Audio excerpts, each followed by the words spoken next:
നിന്റെ അനന്തമായ ഒരു സാന്നിധ്യം ഞങ്ങളുടെ ജീവിതത്തിലൂടെ നീളം അനുഭവിക്കാനുള്ള ഒരു കൃപ നീ തരണമേ. പരിശുദ്ധ അമ്മേ, നീ ഞങ്ങൾക്ക് വേണ്ടി പ്രാർത്ഥിക്കണമേ. സങ്കീർത്തനം 42:1 മുതലുള്ള വാക്യങ്ങൾ ഇങ്ങനെ പറയുന്നു: നീർച്ചാൽ തേടുന്ന മാൻപേടയെ പോലെ ദൈവമേ, എൻ്റെ ഹൃദയം അങ്ങയെ തേടുന്നു. എൻ്റെ ഹൃദയം ദൈവത്തിനായി ദാഹിക്കുന്നു, ജീവിക്കുന്ന ദൈവത്തിന് വേണ്ടി തന്നെ. എപ്പോഴാണ് എനിക്ക് ദൈവസന്നിധിയിലെത്തി അവിടുത്തെ കാണാൻ കഴിയുക? രാപകൽ കണ്ണീർ എൻ്റെ ഭക്ഷണമായി. എവിടെ നിന്റെ ദൈവം എന്ന് ഓരോരുത്തർ നിരന്തരം എന്നോട് ചോദിച്ചു. നീർച്ചാൽ തേടുന്ന മാൻപേടയെ പോലെ ദൈവമേ, എൻ്റെ ഹൃദയം അങ്ങയെ തേടുന്നു. ഒരാത്മീയ മനുഷ്യരുടെ ജീവിതത്തിൽ, കർത്താവിന് വേണ്ടി എന്തെങ്കിലുമൊക്കെ ശുശ്രൂഷ ചെയ്യുന്നവരുടെ ജീവിതത്തിൽ, ഒരു വൈദികരുടെ ജീവിതത്തിൽ, സന്യസ്തരുടെ ജീവിതത്തിൽ, ഏകസ്ഥരായി ജീവിക്കുന്നവരുടെ ജീവിതത്തിൽ, കർത്താവിന് വേണ്ടി വചനം പങ്കുവെക്കുന്നവരുടെ ജീവിതത്തിൽ, ശുശ്രൂഷ ചെയ്യുന്നവരുടെ, കൗൺസിലിംഗ് ശുശ്രൂഷ ചെയ്യുന്നവരുടെ, മധ്യസ്ഥം പ്രാർത്ഥിക്കുന്നവരുടെ, ദൈവസന്നിധിയിലിരുന്ന് കൈകൂപ്പി പ്രാർത്ഥിക്കുന്നവരുടെ ജീവിതത്തിൽ, ദൈവത്തിന് വേണ്ടി എന്തെങ്കിലുമൊക്കെ ചെയ്തുകൊണ്ട് മുമ്പോട്ട് പോകുന്നവരുടെ ജീവിതത്തിൽ ഈ ഒരു സ്പിരിച്വൽ ഡ്രൈനെസ് എന്ന് പറയുന്നത് കൂടെ കൂടെ ഉണ്ടാകുന്ന ഒരു സംഭവമാണ്.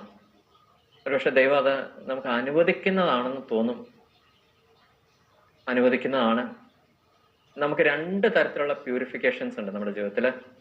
ഒരു ആക്റ്റീവ് പ്യൂരിഫിക്കേഷൻസ് ഉണ്ട്, പാസീവ് പ്യൂരിഫിക്കേഷൻസ് ഉണ്ട്. നമുക്കിപ്പം നമ്മൾ സഭയിലേക്ക് ചേരുന്നു, നമ്മൾ മാമോദിസ സ്വീകരിക്കുന്നു, അതോടുകൂടി നമ്മുടെ ജന്മപാപത്തിൽ നിന്നെല്ലാം നമ്മൾ വീണ്ടെടുത്ത് നമ്മൾ കൂടെ കുമ്പസാരിക്കുന്നു. അതിലൂടെയൊക്കെ അപ്പോൾ കുമ്പസാരം, മാമോദിസ ഇതൊക്കെ പറയുന്നത് ഒരു ആക്റ്റീവ് പ്യൂരിഫിക്കേഷൻ എന്ന് വേണേൽ പറയാം. ഇനി ഒരു പാസീവ് പ്യൂരിഫിക്കേഷൻ ഉണ്ട്. നമ്മൾ ദൈനംദിന ജീവിതത്തിൽ മുമ്പോട്ട് നീങ്ങുന്നു. ആ നീങ്ങുന്ന ജീവിതത്തിൽ നമ്മുടെ ജോലി മേഖലയിൽ, പഠന മേഖലയിൽ, അതുപോലെ ഫാമിലി മേഖലയിൽ ഒക്കെ, സുഹൃത്ത് ബന്ധങ്ങളുടെ ഇടയ്ക്ക് ഒക്കെ നമ്മൾ വ്യാപരിക്കുമ്പോൾ, സമൂഹത്തിലൊക്കെ വ്യാപരിക്കുമ്പോൾ അവിടെയും ഒരു പ്യൂരിഫിക്കേഷൻ്റെ ഒരു ആവശ്യമുണ്ട്. എനിക്ക് തോന്നുന്നു ഈ ഒരു പാസീവ് പ്യൂരിഫിക്കേഷൻ നടത്താൻ വേണ്ടിയാണ് ദൈവം നമ്മളെ ഇങ്ങനെ ഒരു സ്പിരിച്വൽ ഡ്രൈനെസ്സിലൂടെയൊക്കെ കടത്തിവിടുന്നത്. നമ്മുടെയൊക്കെ ഒരു ആത്മീയ ജീവിതം എന്നൊക്കെ പറയുന്നത് സൈൻ വേവ് പോലെയാണ്. നമുക്കറിയാം, സൈൻ വേവ് സ്റ്റാർട്ട് ചെയ്യുന്നത് 0 നിന്നാണ്. 0 സ്റ്റാർട്ട് ചെയ്തിട്ട് അതിൻ്റെ പീക്ക് 1 ആണ്. അഗൈൻ 0 വരും, പിന്നെയും താഴോട്ട് പോകും. നെഗറ്റീവ് പീക്കിലേക്ക് പോയിട്ട് നെഗറ്റീവ് 1 പോകും. വീണ്ടും പയ്യെ വന്ന് 0 അഗൈൻ നമ്മൾ 1 ഇങ്ങനെ ഒരു സൈൻ വേവ് പോലെയാണ് ഈ നമ്മുടെ ഒരു ആത്മീയ ഗ്രാഫ് പോകത്തുള്ളൂ. പല വിശുദ്ധരുടെ ജീവിതത്തിലും അതിൻ്റെ സൂചനകളൊക്കെ ഉണ്ട്. മദർ തെരേസയുടെയൊക്കെ ജീവിതത്തിൽ, ജോൺ ഓഫ് ക്രോസിൻ്റെയൊക്കെ ജീവിതത്തിലൊക്കെ ഇങ്ങനെ ഒത്തിരി ഈ സ്പിരിച്വൽ ഡ്രൈനെസ്സിലൂടെയൊക്കെ കടന്നു പോയിട്ടുണ്ട്. എൻ്റെയൊക്കെ ജീവിതത്തിലും ഞാൻ നിരന്തരം അനുഭവിക്കുന്ന വലിയൊരു പീഡ എന്ന് വേണേൽ പറയാം ഈ ഒരു സ്പിരിച്വൽ ഡ്രൈനെസ്. എനിക്ക് ബൈബിളിൽ ഈ ദാവീദ് എന്ന് പറഞ്ഞ കഥാപാത്രത്തെ ഭയങ്കര ഇഷ്ടമാണ്. ഇഷ്ടം എന്ന് പറഞ്ഞാൽ ആളുടെ ഒരു ക്വാളിറ്റി ഉണ്ട്. ഒരു കണക്കിന് നമ്മളൊന്ന് ചിന്തിക്കുമ്പോൾ 1-ാം പ്രമാണം തൊട്ട് 10-ാം പ്രമാണം വരെ ലംഘിച്ച ഒരു മനുഷ്യൻ, ചെയ്യാത്ത ഒരു പാവം പോലും ഇല്ല. എന്തൊക്കെ പാപത്തിന്റെ ലിസ്റ്റ് ഔട്ട് ചെയ്ത് നമ്മൾ വെക്കാവോ അത് മുഴുവൻ ചെയ്ത ഒരാളെ ബൈബിളിൽ ചൂണ്ടിക്കാണിക്കാൻ വന്നാൽ നമ്മൾ പറയാൻ ദാവീദാണ്. അയാൾ ചെയ്യാത്തതായിട്ട് ഒരു പാവം പോലും ഇല്ല.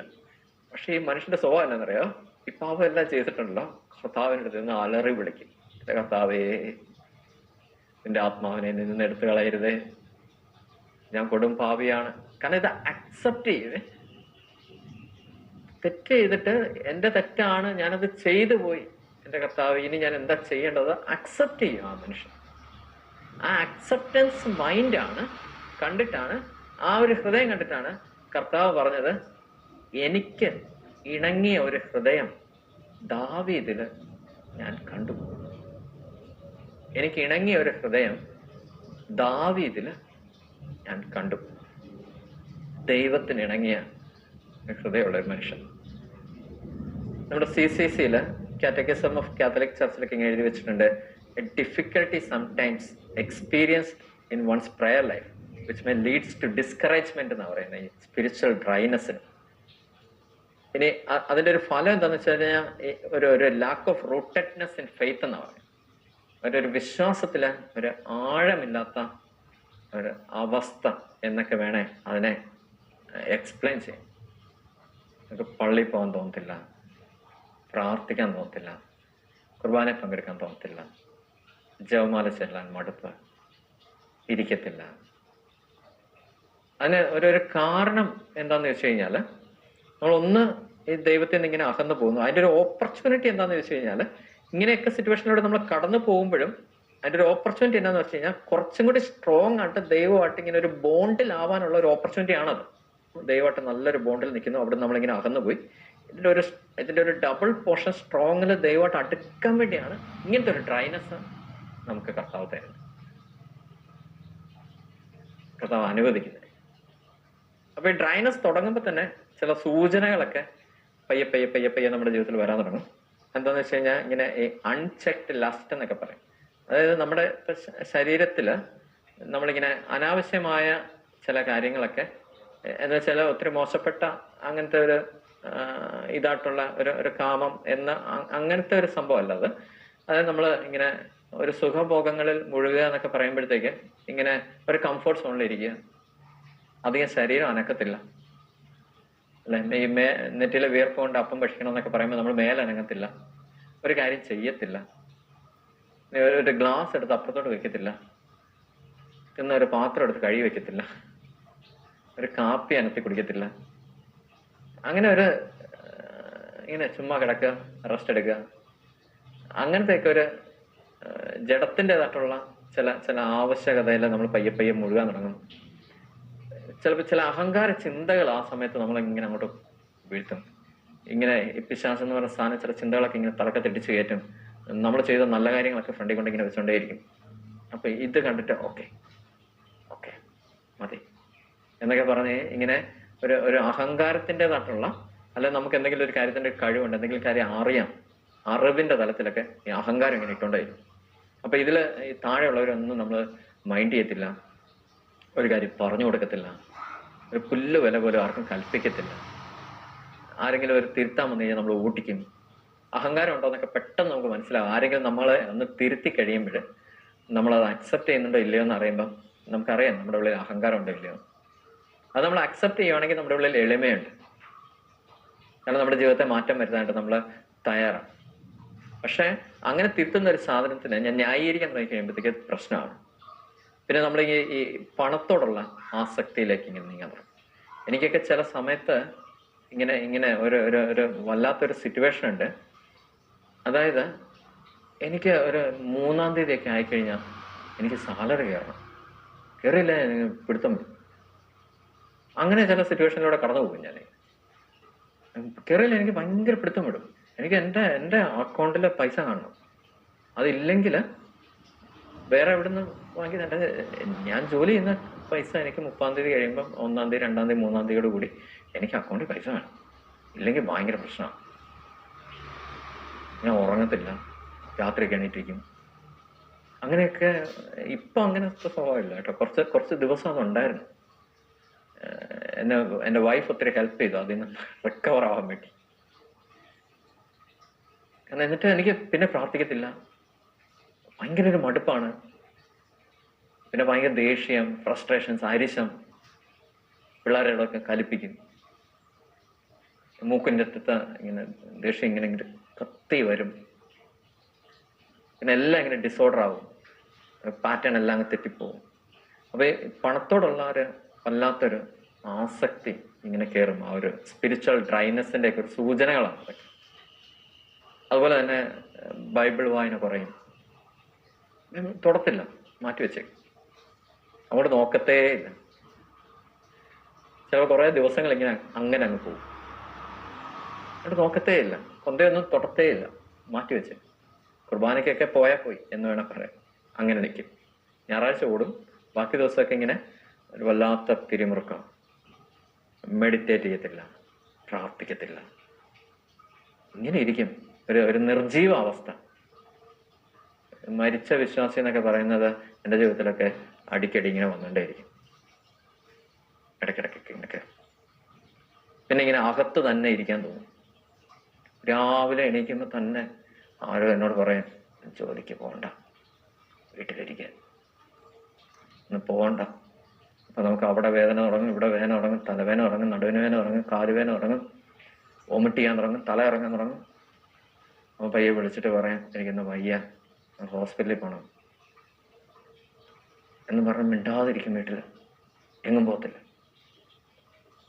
എന്നിട്ട് പിറ്റേ ദിവസം വീണ്ടും വിളിച്ചിട്ട് പറയും, ഇന്നലെ ഹോസ്പിറ്റലിൽ പോയതിൻ്റെ മരുന്ന് കഴിച്ചതിൻ്റെ ഹാങ് ഓവർ കൊണ്ട് വരാൻ പറ്റത്തില്ല. അങ്ങനെ ഈ അകത്ത് തന്നെ ഇരിക്കാനുള്ള ഒരു ടെൻഡൻസി ഇങ്ങനെ വന്നുകൊണ്ടേയിരിക്കും. അതും ഈ ഒരു സ്പിരിച്വൽ ഡ്രൈനെസ്സിൻ്റെ ഒരു സൂചനയാണ്. ശരി, പിന്നെ നമ്മുടെ ഉത്തരവാദിത്തങ്ങളെല്ലാം നമ്മൾ നെഗ്ലക്റ്റ് ചെയ്യും, ഏറ്റെടുക്കത്തില്ല, ന്യായീകരിക്കും. വീട്ടിൽ ചെയ്യേണ്ട ഉത്തരവാദിത്തങ്ങളൊന്നും ചെയ്യത്തില്ല, ഓഫീസിൽ ചെയ്യേണ്ട ഉത്തരവാദിത്തങ്ങളൊന്നും ചെയ്യത്തില്ല. എന്നിട്ട് എന്തെങ്കിലും പറഞ്ഞു കഴിഞ്ഞാൽ ചക്കയുടെ കാര്യം ചോദിച്ചു കഴിഞ്ഞാൽ മാങ്ങയുടെ കാര്യം പറഞ്ഞിട്ടില്ല. ഇതെന്താ ഇങ്ങനെയെന്ന് ചോദിച്ചു കഴിഞ്ഞാൽ അത് അങ്ങനെയാണെന്ന് വേറെ കാര്യം പറഞ്ഞിട്ടില്ല. ഇതെല്ലാം നമ്മൾ കടന്നു പോകുന്നതാണ്. അതും ഈ ഒരു സ്പിരിച്വൽ ഡ്രൈനെസ്സിന്റെ ഒരു സൂചനയാണ്. ഇനി നമ്മൾ ഈ സുവിശേഷം എന്ന് പറയുന്നത് മറന്നുപോകും. കർത്താവ് പറഞ്ഞേക്കുന്നത് നമ്മൾ മറന്നുപോകും. എന്താണ് ഈശോ പറഞ്ഞേക്കുന്നത്?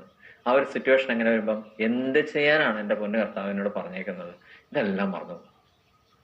കർത്താവ് നമ്മളോട് പറഞ്ഞ സകല കാര്യങ്ങളും നമ്മൾ പറഞ്ഞു. എന്നിട്ട് നമ്മൾ കുറെ ലീഗലൈസ് ചെയ്യും, ന്യായീകരിക്കും. ഇതിനൊന്നും ഒരു വിലയും കൽപ്പിക്കത്തില്ല. യേശു പറഞ്ഞതിനും യേശുവിന്റെ മൂല്യങ്ങൾക്കൊന്നും ഒരു വിലയും കൽപ്പിക്കത്തില്ല. വിശുദ്ധ ജോൺ ഓഫ് ക്രോസ് ഒക്കെ പറയുന്നത് ഈ സ്പിരിച്വൽ ഡ്രൈനെസ്സിനെ എങ്ങനെയാണ് പറയുന്നത്?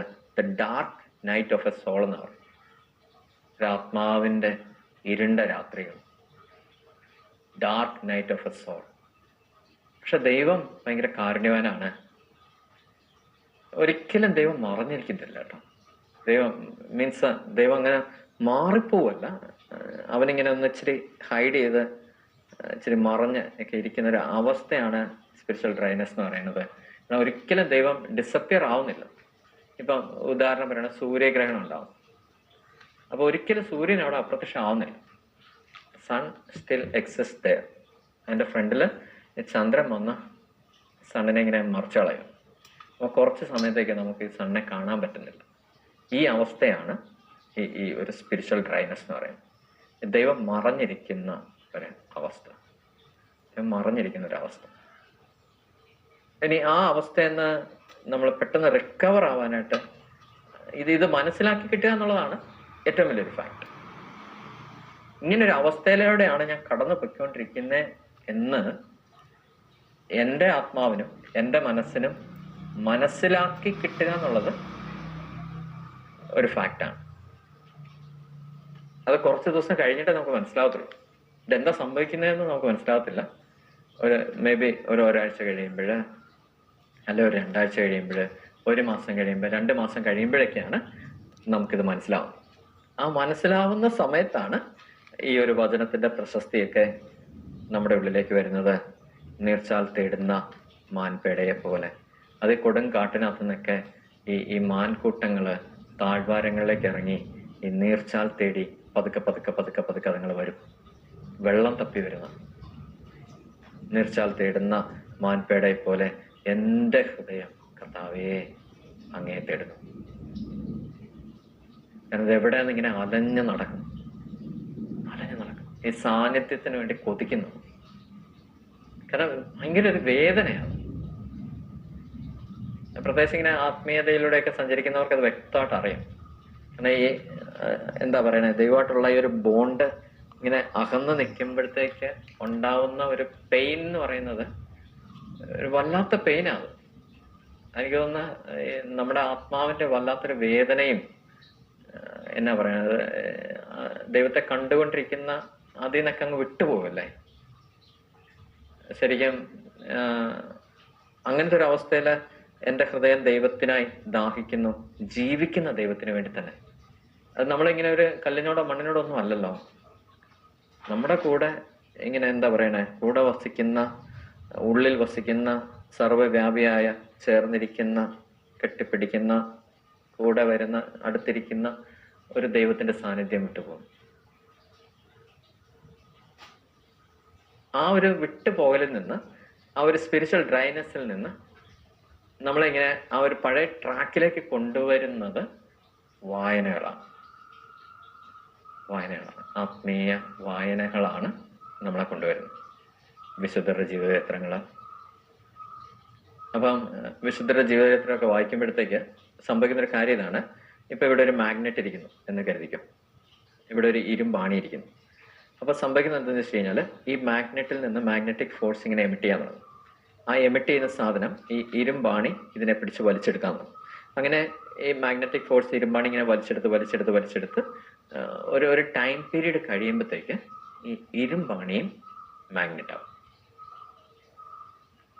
അപ്പോൾ ഈ അഭിഷേകം അല്ലെങ്കിൽ കൃപ എന്നൊക്കെ പറയുന്ന സാധനം ഈ പകരപ്പെടുന്ന ഒരു അനുഭവമാണ്.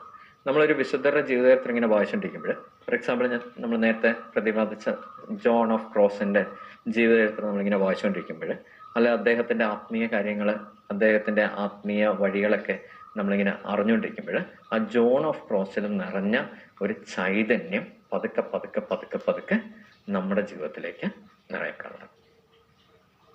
എന്ന് വെച്ച് കഴിഞ്ഞാൽ ഈ ചെറിയ ഒരു കല്ലെടുത്ത് ഒരു കുളത്തിലിടുന്ന പോലെയാണ്. മദർ തെരേസയൊക്കെ പറയുന്നത് പോലെ വലിയ കാര്യങ്ങളൊന്നും നിങ്ങൾ ചെയ്യണ്ട, എന്നാൽ ചെറിയ കാര്യങ്ങൾ ഒത്തിരി ഭക്തിയോടെ ചെയ്താൽ മതി. അതൊരു കുളത്തിൽ ഒരു കുഞ്ഞ കല്ലിടുന്ന പോലെയാണ്. അത് ഇട്ട് കഴിയുമ്പോൾ അതിൻ്റെ ആദ്യം ഉണ്ടാകുന്ന വേവ്സ് ചെറിയ വേവ്സാണ്. പതുക്കെ പതുക്കെ ഇങ്ങനെ മുമ്പോട്ട് പോകും തോറും ആ വേവ്സ് ഇങ്ങനെ കൂടി ഈ കുളത്തിന്റെ അറ്റത്തോട്ട് വരുമ്പോഴത്തേക്ക് അതൊരു വലിയ വേവായി രൂപാന്തരപ്പെടുന്നവരാണ്. അതുപോലെ ഇങ്ങനെ ഒരു സ്പിരിച്വൽ ഡ്രൈനസിന്റെ ഒക്കെ സമയത്ത് ഒരു കുഞ്ഞൊരു തിരിവട്ടം വന്നു. ജോൺ ഓഫ് ക്രോസ് ഒക്കെ പറയുന്ന പോലെ dark night of a soul. അങ്ങനെ ഇരുണ്ട രാത്രിയിൽ നിൽക്കുന്ന, ഇരുട്ടിൽ നിൽക്കുന്ന ഒരു ആത്മാവിന്റെ പക്കലേക്ക് ഒരു കുഞ്ഞ മെഴുകുതിരി വെളിച്ചം മതി. പതുക്കെ ആ വെളിച്ചം ഇങ്ങനെ പ്രകാശിച്ച് ഈ വേവ്സ് ഇങ്ങനെ വരുന്ന പോലെ തന്നെ വലിയൊരു പ്രകാശമായി മാറും. അപ്പൊ വിശുദ്ധരൊക്കെ ജീവിതം വായിക്കുമ്പോൾ ഇതാണ് നമ്മുടെ ജീവിതത്തിൽ സംഭവിക്കുന്നത്. കാരണം ഒരു ചെറിയൊരു സാധനം ഇങ്ങോട്ട് വന്നിട്ട് വലിയൊരു ആത്മീയ നിറവായിട്ട് നമ്മുടെ ജീവിതത്തിലേക്ക് ഇങ്ങനെ നിറച്ച് കൊണ്ടുപോയിക്കൊണ്ടിരിക്കും. അപ്പൊ ഇങ്ങനെ ഒരു ഡ്രൈനസിലൂടെയാണ് കടന്നു പോകുന്നത് എന്ന് നമുക്ക് മനസ്സിലാക്കി കഴിഞ്ഞാൽ നമ്മൾ ചെയ്യേണ്ട അടുത്ത സ്റ്റെപ്പ് എന്ന് പറഞ്ഞു കഴിഞ്ഞാൽ നമ്മുടെ ഉള്ളിൽ നിന്ന് നമുക്ക് ശ്രവിക്കാം, നമ്മുടെ ഉള്ളിലേക്ക് നമുക്ക് സംസാരിക്കാം. ഈ രണ്ട് കാര്യങ്ങൾ പോസിബിലിറ്റി ഉണ്ട്. രണ്ട് കാര്യങ്ങൾ നമ്മൾ ചെയ്തുകൊണ്ടിരിക്കുന്നതാണ്. ഒന്ന്, നമ്മുടെ ഉള്ളിൽ നിന്ന് പറയുന്നത് നമ്മളിങ്ങനെ കേട്ടോണ്ടേയിരിക്കും. അപ്പൊ ഈ സ്പിരിച്വൽ ഡ്രൈനസിന്റെ ഒരു സമയത്ത് ഈ ആത്മാവിന്റെ സാന്നിധ്യം മാറി നിൽക്കുകയാണ്, ദൈവിക സാന്നിധ്യം മാറി നിൽക്കുകയാണ്. ആ സമയത്തായിരിക്കും ഏറ്റവും കൂടുതൽ നമ്മൾ ഉള്ളിൽ നിന്ന് ശ്രവിക്കുന്നത് ഒരു ഇവിളിഷ് സ്പിരിറ്റിന്റെ കാര്യങ്ങളായിരിക്കും. അതൊരു ഹോളി സ്പിരിറ്റിന്റെ കാര്യങ്ങളായിരിക്കത്തില്ല. കാരണം ഒരു സ്പിരിച്വൽ ഡ്രൈനസിലൂടെ കടന്നു പോകുമ്പോഴത്തേക്ക് ദൈവത്തിന്റെ സാന്നിധ്യം മാറി നിൽക്കുകയാണ്. ദൈവത്തിന്റെ സാന്നിധ്യം മാറി നിന്ന് കഴിഞ്ഞാൽ പിന്നെ ഉള്ളത് അവന്റെ സാന്നിധ്യമാണ്. അവനിങ്ങനെ അതും ഇതും ഇങ്ങനെ പറഞ്ഞുകൊണ്ടേയിരിക്കും. അപ്പം അവൻ പറഞ്ഞ അനുസരിച്ച് നമ്മൾ ഓരോ കാര്യങ്ങൾ ചെയ്തുകൊണ്ടിരിക്കും. അവനാണ് ഈ പറയുന്നത്, ഇത് ചെയ്യണ്ട, രാവിലെ എണീക്കുമ്പോൾ പള്ളിയിൽ പോകണ്ട, പ്രാർത്ഥിക്കണ്ട, ബൈബിള് വായിക്കണ്ട, മെഡിറ്റേറ്റ് ചെയ്യണ്ട, ജോലിക്ക് പോകണ്ട, അല്ലെങ്കിൽ ഇങ്ങനെ പറ, അല്ലെങ്കിൽ ഇങ്ങനെ ദേഷ്യപ്പെട്, അലറ്, റിയാക്ട് ചെയ്യും. പണ്ടൊക്കെ എന്നോട് സ്ഥിരം പറയാതെ എന്നോട് റിയാക്ട് ചെയ്യണം, എന്ത് കണ്ടാലും റിയാക്ട് ചെയ്യണം, എന്ത് കണ്ടാലും റിയാക്ട് ചെയ്യണം, അപ്പനോട് റിയാക്ട് ചെയ്യണം, അമ്മയോട് റിയാക്ട് ചെയ്യണം, വൈഫിനോട് റിയാക്ട് ചെയ്യണം. ഇങ്ങനെ റിയാക്ട് ചെയ്യുന്ന ഒരു മെന്റാലിറ്റി, അത് ഇങ്ങനത്തെ ഒരു ഡ്രൈനസിലൂടെ പൊയ്ക്കൊണ്ടിരിക്കുമ്പോഴാണ് നമുക്ക് ഉണ്ടാവുന്നത്. എന്ത് കണ്ടാലും ഇങ്ങനെ റിയാക്ട് ചെയ്യാം. അതൊരു വലിയൊരു അപകടമാണ്. അപ്പം ആ സമയത്ത് നമ്മളൊരു സ്പിരിച്വൽ ഡ്രൈനസിലൂടെയാണ് കിടക്കുന്നത് എന്ന് മനസ്സിലാക്കി കഴിയുമ്പോൾ നമ്മൾ ചെയ്യേണ്ട കാര്യങ്ങൾ talk to yourself rather than listening to yourself എന്നാണ്. എന്ന് വെച്ചാൽ നമ്മുടെ ഉള്ളിൽ നിന്ന് നമ്മളിങ്ങനെ ലിസൺ ചെയ്യുന്നതിൽ ഉപരി നമ്മൾ നമ്മളോട് തന്നെ ഇങ്ങനെ സംസാരിച്ചുകൊണ്ടേയിരിക്കും. ഇങ്ങനെയല്ല.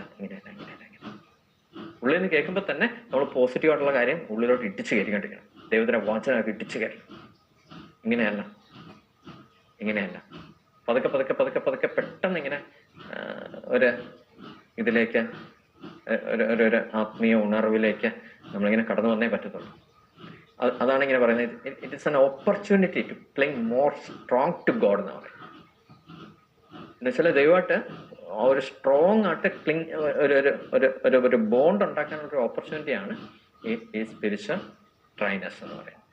അപ്പൊ ഇങ്ങനെ ഈ ഒരു ഇതിലേക്ക് കടക്കുമ്പോഴത്തേക്ക് നമ്മൾ പെട്ടെന്ന് തന്നെ, എൻ്റെ ജീവിതത്തിൽ എങ്ങനെയാണ് പെട്ടെന്ന്, അതായത് ഇപ്പം ഒരു 2 ആഴ്ച 3 ആഴ്ച അല്ലെങ്കിൽ 1 മാസം 2 മാസമൊക്കെ ഇങ്ങനെ ഭയങ്കര ഡ്രൈ ആയിരിക്കും. ദൈവത്തിന്റെ ഒരു സാന്നിധ്യം നമുക്ക് അനുഭവിക്കത്തില്ല. ദേഷ്യം, അരിശം, പ്രാർത്ഥിക്കത്തില്ല, പള്ളിയിൽ പോകത്തില്ല, ഒരു വല്ലാത്ത സിറ്റുവേഷനിലൂടെ എല്ലാം കടന്നു പോയിട്ട് പെട്ടെന്നൊരു സുപ്രഭാതത്തില് ഇത് കംപ്ലീറ്റ് ഒരു ഇരട്ടി പങ്ക് ഒരു അഭിഷേകം നിറയുന്ന പോലെ നമ്മളിങ്ങനെ മാറി. പിന്നെ കർത്താവിനൊരു പരിപാടിയുണ്ട്, ഇടയ്ക്കൊക്കെ നമ്മളെ നാണം കെടുത്തിക്കണം. കാരണം അങ്ങനെ ഒരു ഇതിലൂടെ കടന്നു പോകുമ്പോഴും നമ്മളെ കൊണ്ട് നിർത്തി അവന് ചെയ്യിപ്പിക്കേണ്ട കാര്യം മുഴുവൻ അവൻ ചെയ്യും. അതാണ് അവൻ്റെ പരിപാടി. അവന് ചെയ്യേണ്ട കാര്യങ്ങൾ മുഴുവൻ അവൻ നമ്മളെ കൊണ്ട് ചെയ്യിപ്പിക്കും. എന്നിട്ട് നമ്മളിങ്ങനെ അങ്ങ് ശശിയാക്കും. ഇതാണ് അവൻ്റെ കാര്യം. എന്നിട്ട് അങ്ങ്, കാരണം ക്രെഡിബിലിറ്റി മൊത്തം അവനങ്ങ് എടുക്കണമല്ലോ, അതിനു വേണ്ടിയാണ്. അപ്പൊ പതുക്കെ പതുക്കെ പതുക്കെ പതുക്കെ നമ്മൾ വീണ്ടും ഒരു ആത്മീയ ട്രാക്കിലേക്ക് ഇങ്ങനെ കടന്നു വരും. അപ്പൊ കർത്താവ് നമ്മളോട് ചോദിക്കും, നമ്മൾ തന്നെ നമ്മുടെ ആത്മാവിനോട് പറയണം. നമ്മൾ തന്നെ ഈ നേരത്തെ പറഞ്ഞ പോലെ talk to yourself rather than listening to yourself. അതായത് ഉള്ളിൽ നിന്ന് കേൾക്കുന്നതിലും കൂടുതൽ ഉള്ളിലോട്ട് പറയണം. എനിക്ക് തോന്നുന്നു ആ ഒരു ഡ്രൈനെസ്സിന്റെ സമയത്ത് ഈ സങ്കീർത്തനം വലിയൊരു പ്രാർത്ഥനയുടെ ഒരു സങ്കീർത്തനമാണ്.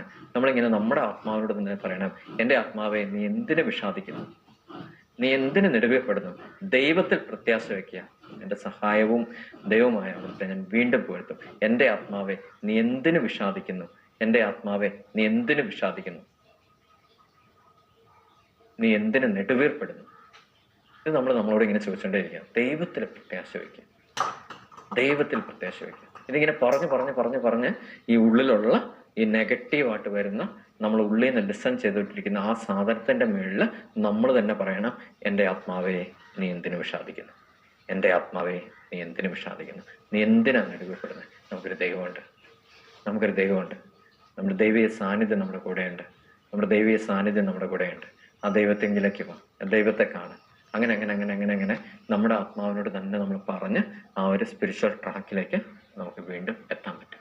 എത്തിക്കഴിഞ്ഞാൽ ബാക്ക് ടു നോർമൽ.